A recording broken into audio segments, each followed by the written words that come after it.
माननीय मुख्यमंत्री जी, हमारी पार्टी के प्रदेश अध्यक्ष मदन जी,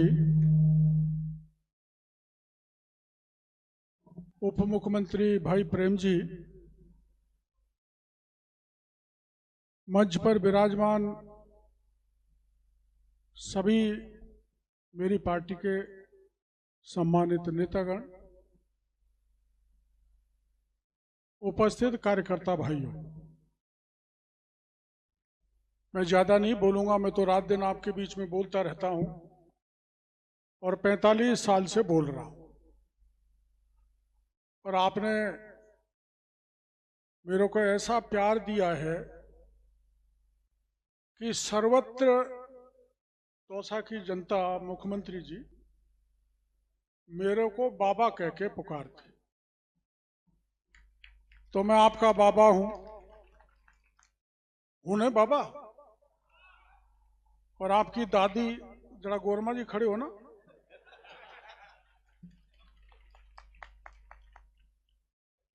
देखो मेरी बात सुनो, बैठो बैठो गोरमा जी बैठो।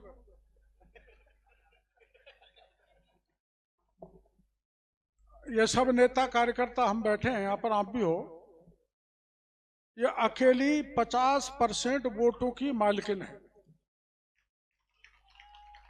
मैं ज्यादा तो नहीं गया, मुख्यमंत्री जी 10-20 गांव में गया था, तो मेरे से महिला कह रही थी बाबा दादी आएगी जब वोट देंगे। तो ऐसी मेरी प्यारी गोलमा भी यहां विराजमान है। और एक फर्क बताने के लिए मैं यहां पर खड़ा हुआ। मेरा स्वभाव तो परशुराम महाराज जैसा है, गुस्सा आता है, अधीर हो जाता हूं, संयम खो बैठता हूं। लेकिन उल्टा है, आपने रामायण पढ़ी होगी, भगवान राम मर्यादित थे और लक्ष्मण अमर्यादित हो जाते थे। तो ये मेरा भाई लक्ष्मण है, और मैं आपको बड़े विश्वास के साथ कह के जा रहा हूं, मेरे से भी बढ़ चढ़ के आपकी सेवा देगा और मेरी तरह से गर्म नहीं होगा। और ये भाई नहीं है। आज मेरे को मीडिया वाले पूछ रहे थे आपके भाई, मैंने मेरा भाई नहीं है। मैं राष्ट्रीय स्वयंसेवक संघ का स्वयंसेवक था, और 1975 में जब मेडिकल कॉलेज बीकानेर में पढ़ता था, तो मेरे को जेल के शिक्षों में डाल के यातनाएं दी थी। उन यातनाओं को यहां बताने का समय नहीं है। उस यातना के समय, देखो हमारा घर तो बड़ा गरीब परिवार था, झोपड़ी थी। मैंने गिरफ्तार, मेरे को शक था, तो मैंने इसको कह दिया था कि जगमोहन इस बात का ध्यान रखना, मैं अगर गिरफ्तार हो जाऊं तो घर वालों तक बात नहीं पहुंचनी चाहिए। और इस बात का मैं आपको उपस्थिति में, मुख्यमंत्री जी की उपस्थिति में, मेरे भाई को धन्यवाद देना चाहता हूं। या तो भगवान का भाई लक्ष्मण हुआ था ऐसा, या मेरा भाई जगमोहन ऐसा हुआ है। और उस विषम परिस्थितियों में जेल में रहते हुए और इन्होंने भूमिगत रहते हुए जो सेवा की, उसकी जितनी प्रशंसा करें उतना ही कम है। हमारा पूरा परिवार राष्ट्रीयता की भावनाओं से ओतप्रोत है। हम एक विचारधारा से मजबूती से जुड़े हुए हैं। तोप का गोला भी डाल देंगे तो हम हमारी विचारधारा से हिलने वाले नहीं।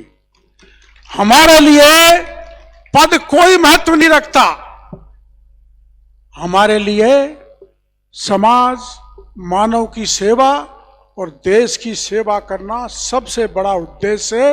इसके लिए चाहे प्राण क्यों नहीं चले जाएं, हम अनवरत समाज और देश की सेवा करते रहेंगे। इस बात का मैं भरोसा यहाँ के मतदाताओं को देना चाहता हूं। और मेरे को मुख्यमंत्री जी ने कहा था, आपको बाकी की सीटों पर भी जाना है, तो बाकी की सीटों पर आप जाने की परमिशन दोगे या मेरे को यहीं उलझा दोगे?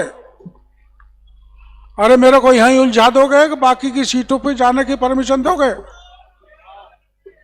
हैं? अब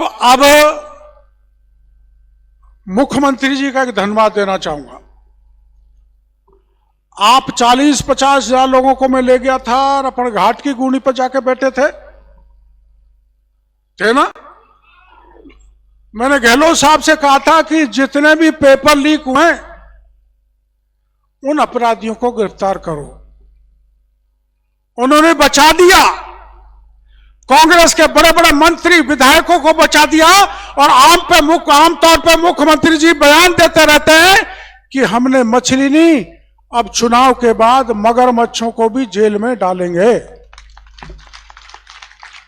और यहां थानेदार कई खड़े हैं, भाई बुरा मत मान जाना। मैंने तो मेरे जीवन में कभी नहीं देखा कि 50 थानेदार जेल की हवा खा रहे हों। देश में कहीं पर भी आप रिकॉर्ड हिसाब किताब मंगा लो कि कहीं 50 थानेदार जेल की हवा खा रहे हो और कई थानेदार जहां ट्रेनिंग ले रहे उस दीवार को कूद कूद कर अपने घर भाग रहे, पता नहीं कहां पर छुप गए। तो भ्रष्टाचार मिटाना है, अपराधियों पर लगाम लगानी है, ईआरसीपी का पानी लाना है। आ गया। अब आप जानते हो 400 किलोमीटर दूर से आएगा तो समय तो लगेगा ही। मैं कल एक गांव में गया था तो बाबा कह रहा था पानी कब आएगा? अरे मैंने कि बाबा बच्चे को जन्मने भी 9 महीने लगते हैं, समय तो लगेगा ही, आएगा। तो कांग्रेस वाले बहकाएंगे कोई पानी आने वाला नहीं है। मेरी भाई सुन लो भाई, मोदी है तो मुमकिन। और मोदी जी ने 67,000 करोड़ रुपए चंबल का पानी केवल यही नहीं हरियाणा के उस कोने अलवर तक ले जाने के लिए और हमारे जिले के सारे बांध जो पिछले कांग्रेस के राज में छोड़ दिए थे उनको भजन लाल जी ने सब के सब बांधों को जोड़कर हमको करोड़ों रुपए देने का काम किया।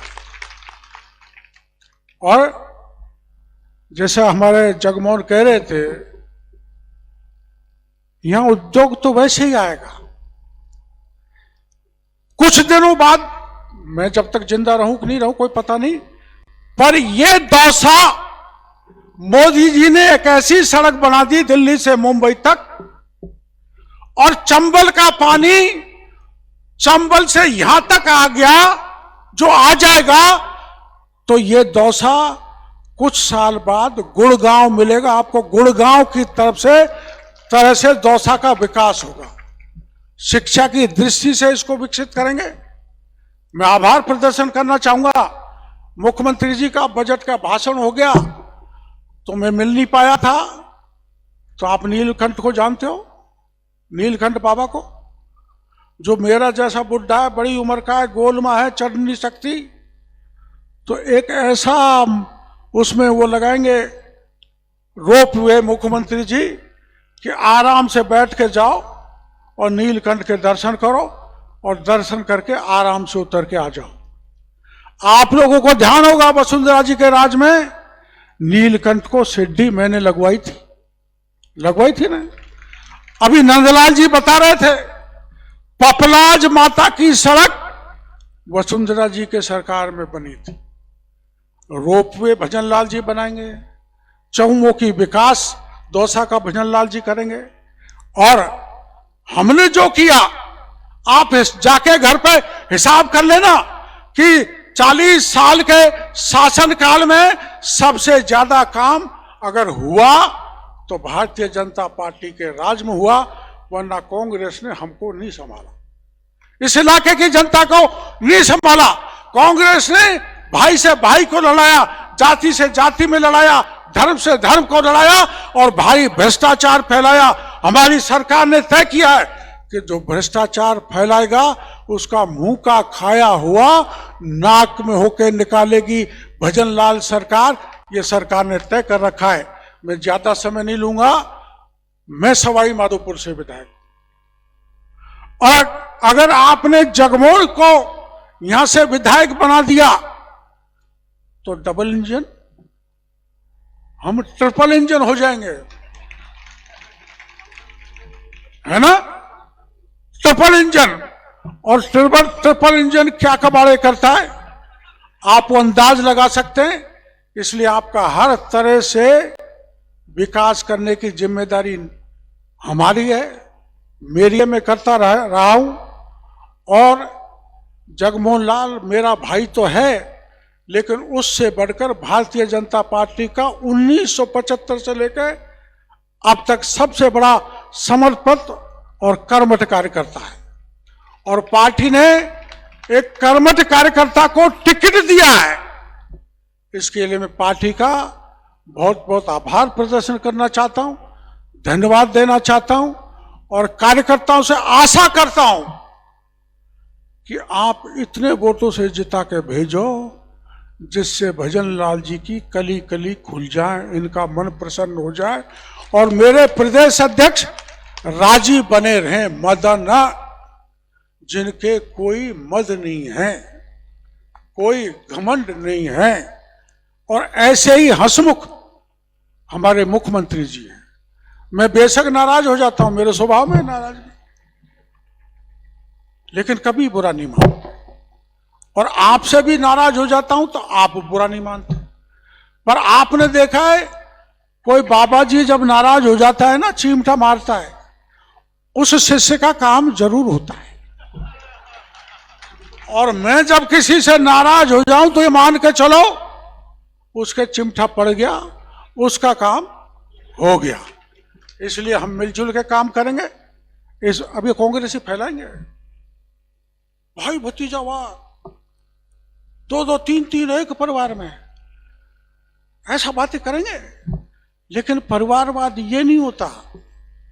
परिवारवाद वो है जो पैरासूट की तरह प्रियंका भी आ जाए, पैरासूट की तरह राहुल भी आ जाए, पैरासूट की तरह राउत बाड्रा भी आ जाए, पैरासूट की तरह खड़गे का बेटा भी आ जाए।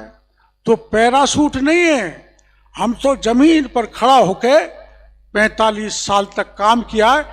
ऐसे कार्यकर्ता को टिकट दिया है, माननीय प्रदेश अध्यक्ष जी को और मुख्यमंत्री जी को।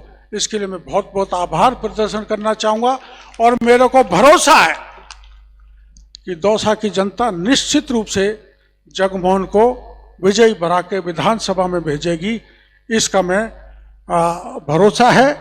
और मैं, अरे बालाजी महाराज पर भरोसा करते हो ना, घाटा मेहंदी पे और नीलकंठ पे और पपलाज माता पे, तुम तो हाँ कर रहे हो, वो नहीं कर रहे।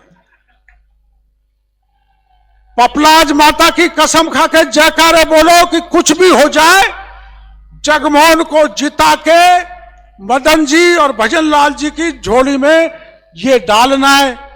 बोलो पपलाज माता की। अरे कोरी जय तो नहीं बोल रहे हो, जरा ऐसी बोलो, ऐसी बोलो जो गहलोत साहब और डोटासरा दी तक पहुंच जाए। बोलो पपलाज माता की, बोल नीलकंठ महाराज की, बोल बालाजी महाराज की, और वोट फूल में दे।